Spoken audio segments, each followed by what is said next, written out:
Hello student, welcome back. विद्यार्थी मित्रांनो, आजच्या व्हिडिओमध्ये आपण प्लाझ्मिडचं नॉमेनक्लेचर शिकणार आहे. म्हणजे प्लाझ्मिडला नामकरण कशा प्रकारे केलं जात असते किंवा प्लाझ्मिडचं नाव कशा प्रकारे दिलं जात असते किंवा प्लाझ्मिड जो आहे तर त्याच्यात यूज केलेले जे कोड्स आहे तर त्यांचं फुल फॉर्म काय असते तर या गोष्टी आपण शिकणार आहे. तर बघा, सगळ्यात अगोदर आपण या ठिकाणी एक प्लाझ्मिड घेणार आहे ज्याचं कॉमन एक्झाम्पल आहे बघा, PBr 322.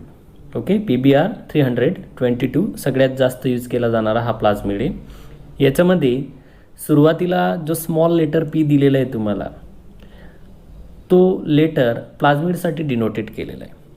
ओके, त्यानंतर कॅपिटलमध्ये B आणि R असे हे दोन लेटर या ठिकाणी शो केले तुम्हाला. तर B जो आहे तर तो बॉलिवर आणि R जो आहे तर तो रॉड्रिग्स, असे हे दोन सायंटिस्ट आहेत. आणि 322 हा नंबर आहे.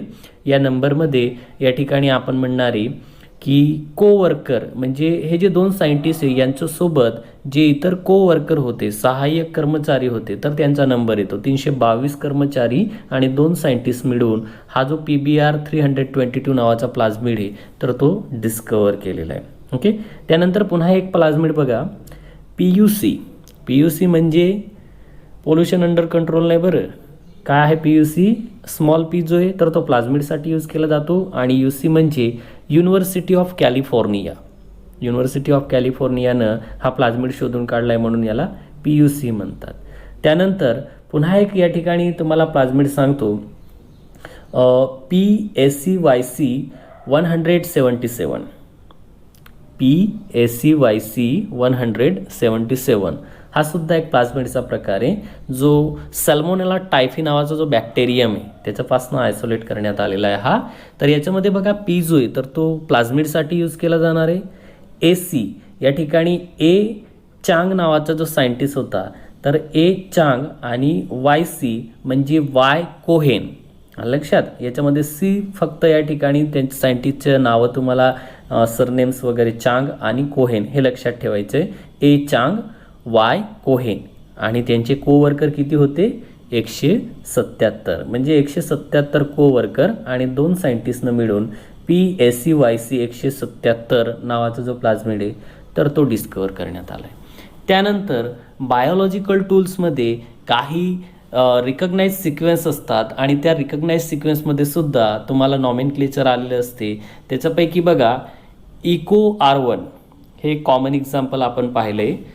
E जो आहे तर तो जिनससाठी यूज केला आहे. CO जो आहे तर तो स्पेसिससाठी यूज केलेला आहे. R जो आहे तर याच्यामध्ये यूज झालेलं स्ट्रेनसाठी यूज केलेला आहे. आणि शेवटचं जो नंबर आहे रोमनमध्ये, लक्षात, I म्हणजे या ठिकाणी फर्स्ट आपण म्हणत असतो. ओके, तर हा रोमन नंबर आहे तर त्याला आपण म्हणत असतो ऑर्डर ऑफ डिस्कवरी. तर बघा, E जो आहे तर तो इस्कर्शिया, CO जो आहे तर तो कोलाय, इस्कर्शिया कोलाय ही स्पेसीज आहे बॅक्टेरियाची. R जो आहे तर तो या ठिकाणी स्ट्रेन यूज केलेलं आहे RY13 आणि I जो आहे तर तो आहे या ठिकाणी ऑर्डर ऑफ डिस्कवरी. ओके, त्यानंतर पुन्हा अजून याच्यात एक रिकग्नाइज सिक्वेन्स आपण शिकलो बघा, ॲल्युफर्स्टमध्ये या ठिकाणी A जो आहे तर A या ठिकाणी आपण म्हणणार आहे ॲर्थोबॅक्टर. एलियू जो आहे तर तो ल्युटियस आणि फर्स्ट जो आहे तर तो काय असणार आहे? Order of discovery. पुन्हा अजून आपण या ठिकाणी एक रिकग्नाइज सिक्वेन्स शिकलो होतो, बाम H फर्स्ट असं सुद्धा म्हणू शकतो आपण. B जो आहे तर तो बॅसिलससाठी यूज केला जातो. AM जो आहे तर तो ॲम्युलो लिक्विफिकन्स आणि H जो आहे तर याच्यामध्ये स्ट्रेन यूज केलं जाणार आहे, जे स्ट्रेन असणार ते. आणि फर्स्ट जी तर त्याची काय आहे? Order of discovery. ओके, त्यानंतर या ठिकाणी पुन्हा अजून आपण अनादर कन्सेप्ट शिकलो होतो बघा, हाइंड थर्डमध्ये H जो आहे तर तो हिमोफिलससाठी यूज केला जात असतो. IN जो आहे तर तो इन्फ्लुएन्झासाठी यूज केला जातो. याच्यामध्ये D जो आहे तर तो स्ट्रेनसाठी यूज केला जाणार आहे, RD स्ट्रेन असणार आहे याच्यामध्ये. आणि थर्ड रोमन नंबर जो आहे तर तो काय असणार आहे? Order of discovery. ओके, त्यानंतर बायोलॉजिकल टूल्समध्ये रेस्ट्रिक्शन एंडोन्यूक्लियस एन्झाईम जे असतात तर त्याचे 3 प्रकार आहे, 3 टाईप्स आहेत, टाईप 1, टाईप 2, टाईप 3. त्याच्यामधला टाईप 1 जो आहे तर टाईप 1 हा एंडोन्यूक्लियस आणि मिथिलेज हे दोघं फंक्शन सायमल्टेनियसली घडवून आणत असतो, एकाच वेळेस घडवून आणत असतो, त्याला टाईप 1 म्हणतात. टाईप 2 जो आहे तर तो सगळ्यात महत्त्वाचा आहे आणि हा टाईप 2 जो आहे तर हा रिकॉम्बिनंट DNA टेक्नॉलॉजीमध्ये यूज केला जात असतो. हा काय करत असतो, DNAचा जो सिक्वेन्स आहे पॅलिंड्रोमवर स्पेसिफिक साईटला कट करायचं काम करत असतो. विदिन द पॅलिंड्रोम म्हणू आपण. पॅलिंड्रोम माहिती आहे ना, फॉरवर्डली आणि बॅकवर्डली ज्यावेळी सिक्वेन्स सेम येत असतात तर तो काय असतो, रिकग्नाइज सिक्वेन्स असतो, ज्याला आपण पॅलिंड्रोम म्हणत असतो.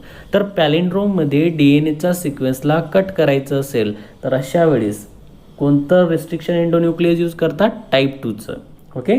आणि टाईप 3 जो आहे तर टाईप 3 सुद्धा या ठिकाणी DNAचं जो सिक्वेन्स आहे त्याला कट करायचं काम करत असतो. फक्त या ठिकाणी फरक एवढाच आहे की नॉन पॅलिंड्रोम सिक्वेन्स असेल त्यावेळेस या टाईप 3चा वापर केला जात असतो. जर समजा फॉरवर्डली आणि बॅकवर्डली सिक्वेन्स सेम नसतील अशा वेळेस टाईप 3 नावाचं जे रेस्ट्रिक्शन एंडोन्यूक्लियस आहे त्याचा यूज केला जात असतो. ओके. फार महत्त्वाचं कन्सेप्ट आहे ही. नॉमेनक्लेचरवर तुम्हाला क्वेश्चन विचारले जात असतात.